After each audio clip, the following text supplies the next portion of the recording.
Dobrý deň. Ja sa volám Martin Adámek a dnes by som vám chcel porozprávať o tom, ako sme urobili startup za 7 dní od nápadu po prvého zákazníka. Rád by som vám porozprával o tom, ako sme to strašne úspešne deployovali na App Engine, ako nám Google Apps pomohli v tom, že sme využívali zadarmo maily a docs. Ale o 100 000 korún neskôr a 5 mesiacov neskôr som musel zmeniť slajdy.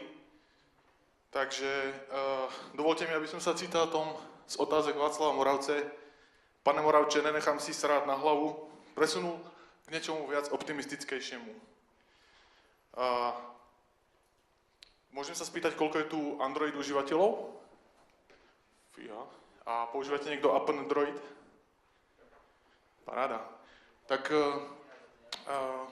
to je taký mini projektík, o ktorom by som vám rád povedal pár slov.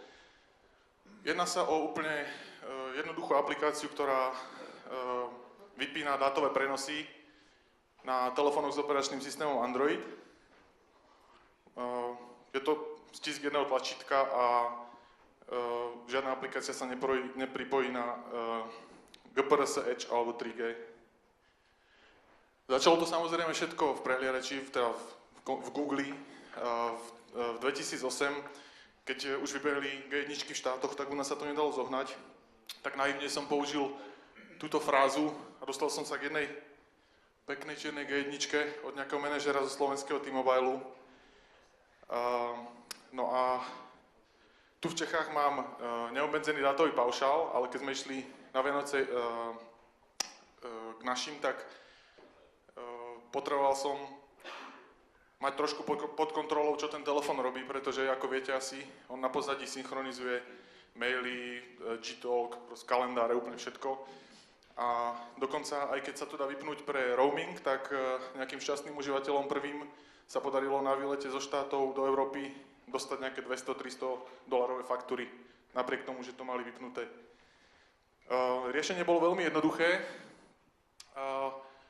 Dá sa to vyriešiť tak, že si v nastaveniach telefónu nejak strašne zmeníte meno APN prístupového bodu, to znamená, keď je to internet, tak tam pridáte X alebo niečo podobné.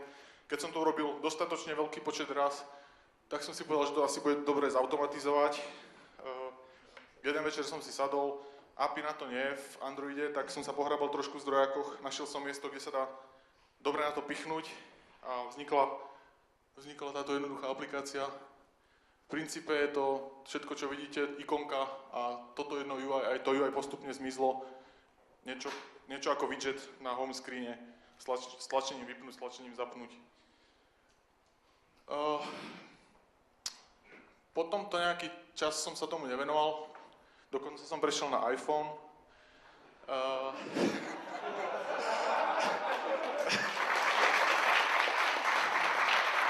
Až do včera. Takže povedal som si, že bola by škoda to úplne zahodiť, tak som to dal na Google Code. No a to sa začali diať veci. Teda v tom čase to malo asi 30 000 stiahnutí a asi 350 inštalácií za deň. A zrazu asi mesiac po zverejnení, tak niekto nám poslal patch s pluginom pre Lokal. Lokal je aplikácia, ktorá dokáže na základe času alebo miesta meniť rôzne nastavenia. Dajme tomu, prídem do práce, vypni mi datové prenosy a zapni mi Wi-Fi alebo podobné veci. A takisto sa objavil človek s nickom Zeldigas, to je borec z Ruska, ktorý začal kontribuovať patche, opravoval nejaké chyby, pridal veci. V tom čase sme pridali API, aby to mohli volať druhé aplikácie, podpora pre MMS a podobne. V tom čase už to malo 50 000 užívateľov a potom sa stalo to, že nás objavili na Lifehackery, ale vôbec nie kvôli tomu, čo my sme plánovali, ale oni nejak zistili, že keď to používajú, tak to zázračne šetrí tú hroznú baterku na G1. Čo dáva zmysel teda v konečnom dôsledku? Je to pekný príklad toho, ako niečo plánujete, niečo robíte a užívateľia úplne niečo na tom nájdu iné. Trošku som si myslel, že to nejak zamáva s našimi štatistikami, čo sa nestalo, ale za 3 mesiace, keď sme vydali novú verziu, tak zrazu skočili denné downloady z 500 na 800. To už bolo 90 000 užívateľov. No a takto to vypadá dnes. Dnes to prekročilo 230 000 užívateľov, každý deň stiahuje asi 1650 ľudí. Užívateľia kontribuovali 11 lokalizácií a minulý týždeň z talianskeho LG zastúpenia nás požiadali, aby to mohli dať do oficiálneho firmwareu na 2 telefóny. A pekne vidíte tú zostupnú tendenciu, jednak je to dané tým, aká to je úspešná aplikácia, úplne výborná, ale asi väčšou mierou je to dané tým, ako rastie Android. Neviem, či viete, ale momentálne 60 000 nových telefónov každý deň. No. S tým všetkým množstvom užívateľov trošku vznikajú problémy. Majú potrebu posielať vám maily o tom, že to nefunguje. Prípadne zadávajú bugy, samozrejme, ktoré sa nikdy nedajú zreprodukovať. Ale má to aj pozitívne stránky. Včera mi zatrúbil FedEx pred domom a dali mi túto peknú krabičku, pretože Google sa rozhodol poslať vývojárom, ktorých aplikácie spĺňajú nejaké kritériá. Nie som si úplne istý teraz, aké to boli počty. Poslať, aby trošku motivovali poslať telefóny, čím Google ďakujem. A u mňa to teda rozhodne zafungovalo, pretože som zahodil iPhone včera.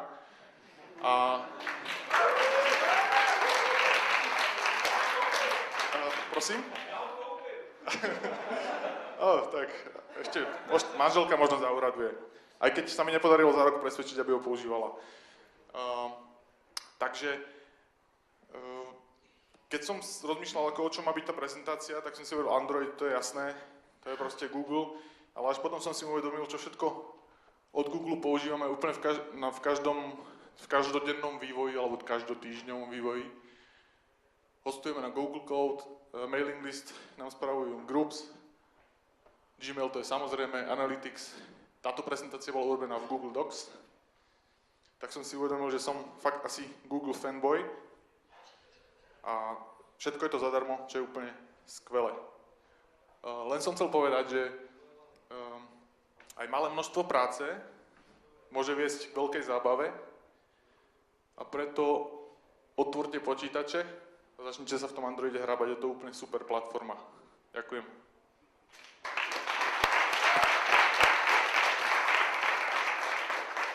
Takže zatímco poprosím Michala Schreiera, aby přišel nahrát svoji prezentaci, tak samozřejmě máte prostor na otázky. Já jenom řeknu, jsem velmi rád, že tu seš, protože je to asi moje nejoblíbenější aplikace na Androidu, zachránila mě před velmi, velmi tučným účtem v Holandsku na přenosech, takže jsi můj hrdina, ale nechci vás ovlivňovat, dámy a páni. prostor pro vaše otázky.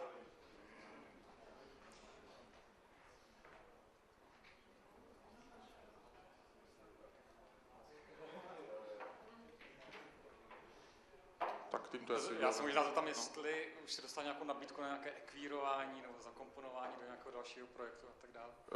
Ako app Androida? Nič také, akorát, jak sme robili API, tak pár ďalších aplikácií začalo používať. A ešte zaujímavá vec, odkedy sme to open sourceovali, tak sa objavilo pár podobných aplikácií. Chcel by som vidieť ich zdrojáky, vzhľadom na to, že to je GPL 2, ale tak... Že Android je jen jeden. Jo, jasne. Takže díky, Martine. Mimochodom, ak by ste niekto vedeli, ako mám zmonetizovať 1650 užívateľov každý deň, tak si to rád vypočujem. Ešte raz. Tam by bol asi väčší problém. Ale nápad dobrý.